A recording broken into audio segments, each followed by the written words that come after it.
ખાવી હોય તો થોડાક આપણે પછી ગાર્નિશિંગ માટે રાખી શકીએ, ઉપરથી વટકામાં એડ કરવા થાય. પણ મારે સારી સિંગ એને આપણે ફોલી લીધી છે.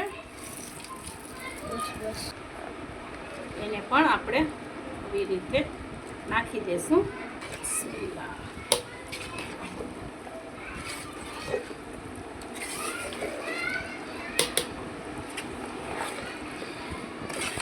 આપણે ભરશું ડબ્બા ભરી કોઈ માં.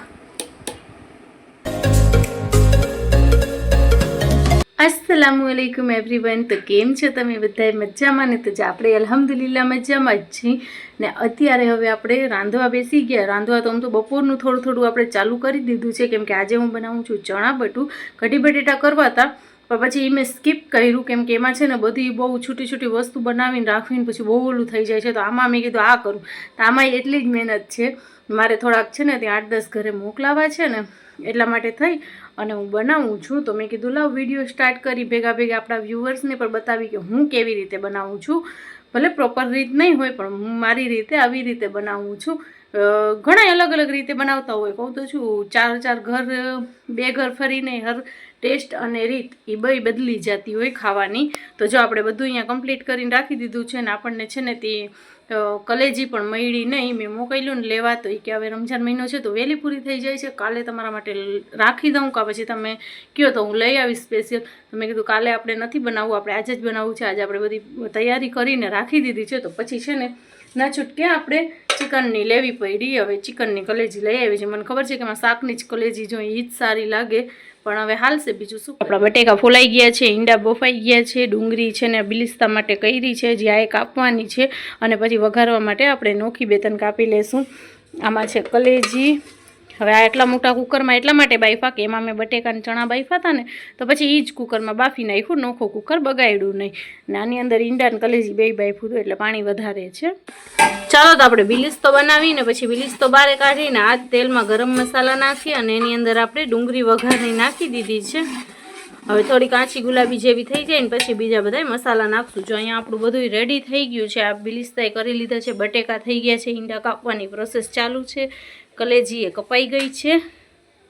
લાદુ લસણ ફોલી લઉં એટલે ફોલાઈ ગયું છે, જરાક પીસી લઉં મરચાં નાખીને. અને અહીંયાથી જો આપણા ખારાબી રેડી થઈ ગયા છે. ચાલો તો હવે આપણી ડુંગળી થઈ ગઈ છે. હવે એની અંદર આપણે મસાલા એડ કરશું. આદુ લસણનું પેસ્ટ પહેલાં એડ કરી નાખી. આદુ લસણ મરચાં કોથમરી ને જીરું ને આ જરાક આટલું બધું નથી, ઓછું જ છે પણ જરાક પતલું છે ને એટલે વધારે દેખાય છે.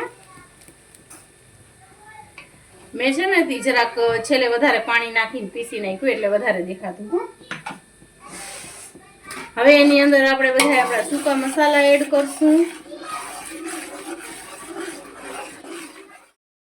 તો હવે એની અંદર મેં છે ને ટમેટા ક્રશ કરીને નાખ્યા છે. તમે ઝીણા કટકી કરી શકો છો કે પછી છે ને તેનું મિક્સચરમાં નાખી અને ગ્રેવી બનાવીને પણ એડ કરી શકો છો. પણ મેં આમાં ડુંગળી ચોપ કરી ને તો એની અંદર જ મેં થોડુંક મશીન ફેરવી અને ક્રશ કરી લીધું. તો ટમેટા અંદાજે મેં 7-8 નાખ્યા હતા, 2 બેચ કરી હતી, એકમાં 4 ને એકમાં 3 એમ કંઈક હતું.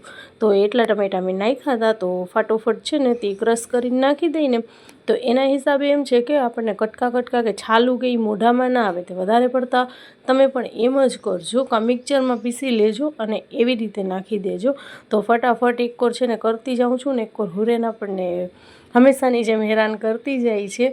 તો જો આવી રીતે મેં 2 વાર ટમેટા ક્રશ કરી અને નાખી દીધા છે. હવે એને મસાલાની અંદર આપણે પકાવવા દેશું અને ત્યારબાદ હવે એડ કરશું સૂકા મસાલા. આપણા સૂકા મસાલામાં તમારે છે ને તે જેટલું તમારે તીખું ખાવું હોય એટલું કરજો. મેં નોર્મલ રાખ્યું હતું, બહુ તીખું પણ નહીં ને સાવ મોરું પણ નહીં, એમ ખાય એટલે તીખું લાગે એટલું તો હતું જ. તો મરચાંની ભૂકી મારી તીખી હતી, તે છતાંય મેં એટલી મરચાંની ભૂકી, હળદર અને ધાણા જીરું પાવડર એ 3 વસ્તુ એડ કરી છે. અને ત્યારબાદ છે ને તે મેં તીખી ચટણી બનાવીને રાખી હતી. પહેલાંના વ્લોગમાં તમે મારે જોયા હશે લસણની, તો એ મેં થોડીક 2-3 ચમચી એડ કરી દીધી હતી. એ ક્લિપ મિસ થઈ ગઈ છે. તો ત્યારબાદ આપણે નાખી લઈશું મીઠું, એટલે એવું જરૂરી નથી કે તમે ચટણી એડ કરો, પણ જેટલું તમને તીખું જોતું હોય ને એટલું. ને પાછું મેં મસાલામાં પહેલે છે ને કે મરચાં પણ પીસવામાં નાખ્યા હતા, એટલે મારે પરફેક્ટ થયું હતું. મેં અંદાજે નાખ્યું હતું પણ પરફેક્ટ હતું. તો તમે પણ તમારા ટેસ્ટની અકોર્ડિંગ મસાલા એડ કરી શકો છો. અને ત્યારબાદ બસ આપણે હવે મસાલાને પકાવવાનું છે. હવે આપણો મસાલો છે ને ઓલમોસ્ટ પાકી ગયું છે. તો હવે એની અંદર આપણે નાખશું ચણાનો લોટ. ચણાનો લોટ નાખી અને સરસ રીતે એને પણ આપણે 10-15 મિનિટ પકાવવું જોશે, નકા પછી છે ને કાચા લોટ જેવી સ્મેલ આવશે ને તમને એકદમ એવું ટેસ્ટ નહીં આવે. તો પહેલે છે ને તે થેલી સરખી ખોઈલી નથી. હવે જો મેં આટલું લોટ નાખ્યું છે અને એને સરસ લોટ નાખશું ને એટલે આપણું છે ને તે મસાલો છે ને એકદમ જ સૂકું થઈ જશે. પછી આપણને એમ લાગે કે આ છે ને કે તેલ નથી દેખાતો ને ઉપરથી તેલ નાખતા નહીં, કેમ કે મસાલો તમારો 10-15 મિનિટ પાકી જશે ને લોટ પાકી જશે ને તે તેલ છે ને આપોઆપ ઉપર આવી જશે. આપણે લોટ નાખી અને પછી 10 મિનિટ સુધી જો પકાવ્યું છે તો હવે આ તેલ ઉપર આવવા માંડ્યું છે, છૂટું પડવા માંડ્યું છે, એટલે આપણું ચણાનું લોટ એ પાકી ગયું છે. તમે લોટ નાખશો ને એટલે પહેલાં એમ લાગશે કે સૂકું થઈ ગયું. જેમ લોટ પાકતું જશે ને એમ છે ને તેલ આવતું જશે ઉપર. તેલ બધું ઉપર આવી જાય ને ત્યારે સમજી લેવાનું કે હવે લોટ આપણું પાકી ગયું છે. હજી તે છતાંય હું 2-4 મિનિટ પકાવીશ ને પછી એની અંદર ચણા અને બટેકાની બધું નાખશું. પછી આપણે ગુળ ને આંબલીનું પાણી છે એ પણ નાખશું એની અંદર. ચાલો, આપણો મસાલો એકદમ રેડી થઈ ગયું છે પાકીને. હવે એની અંદર મેં નાખી છે કોથમીર નાખીને આપણે મસાલામાં જ નાખી દીધી છે ને પછી આપણે ફેરવી લેશું ફરી પાછું. આપણું જે છે એ મેન આ જ કામ છે, મિક્સ જ કરવાનું છે બધું. તો અને ત્યારબાદ હવે છે ને એની અંદર ચણા નાખી દઈશું. ચણા મેં બાફીને રાખ્યા છે. મેળ નહોતો આવતો કેવી રીતે નાખવું, એક હાથે તપીલો નહોતો ઉપડતો, તો પછી તપીલાને સાઈડમાં મૂકી અને હાથેથી જ મેં એની અંદર એડ કરી દીધા છે. બધાય ચણા આપણે બોઇલ કરીને રાખ્યા છે ને એ નાખી દઈશું. ને હજી આ નીચે છે ને ગુળ ને આંબલીનું પાણી છે એ પણ નાખી દઈશું. ને ગુળ ના હોય તો તમે એની અંદર થોડી ખાંડ પણ નાખી શકો છો. ગુળ અને આંબલીનું બેલેન્સ રાખજો, બહુ ખાટાઈ ના કરતા ને સાવ મીઠાઈ ના કરી નાખતા. તો આપણે છે ને બધા જ ચણા અંદર નાખી દીધા છે અને ચણા નાખી અને હવે એને મસાલામાં પહેલે 5 મિનિટ ચણાને પાકવા દેજો, એટલે એમ મસાલો ચણામાં છે ને સરસ રીતે કોટ થઈ જાય. ને ત્યારબાદ બટેકા નાખશું. તો બટેકાને હજી વાર છે ત્યાં સુધી આપણે ચણાને પહેલે પકાવી નાખશું. હું અહીંયાથી રસોડું મૂકીને વળી ભાગી ગઈ. હુરેન સારું થઈને ઘડી ભાગતી હતી. હુરેન છે ને આપણી કાં દાદરા ઉપર કાંઠે વહી જાય ને ત્યાંથી ચંપલ ઉપાડતી હતી, એટલા માટે થઈને એની સાટું થઈ અને ઘડી ભાગી જતી હતી રસોડું મૂકીને.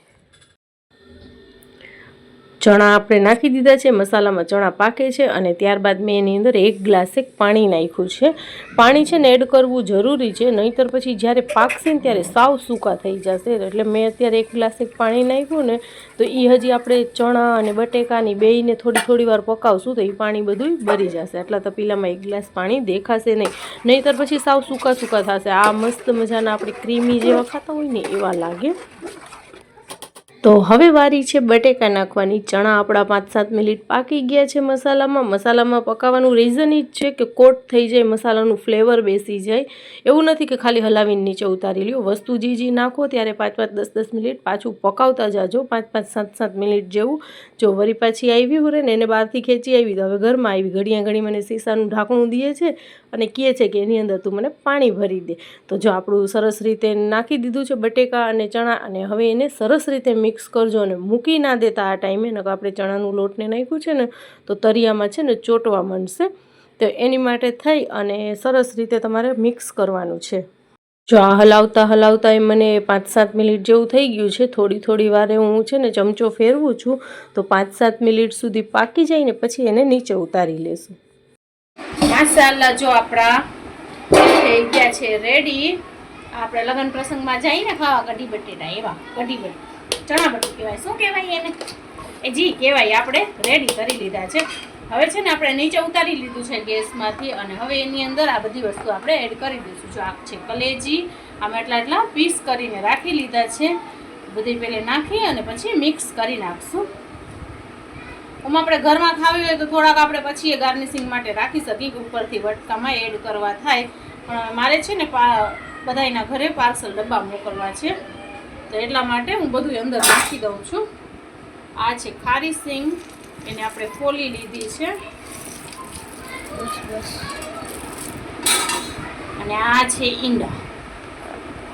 એને પણ આપણે આવી રીતે નાખી દઈશું. પછી તમારે જે કાંઈ એડ કરવું હોય તો એ તમે કરી શકો છો. હવે આને સરસ રીતે આપણે મિક્સ કરી નાખશું. તો આપણા કઢી બટેટા થઈ ગયા છે રેડી, અને એકદમ જ જેવા દેખાવમાં લાગે છે ને ટેસ્ટમાં પણ એટલા જ બેસ્ટ હતા.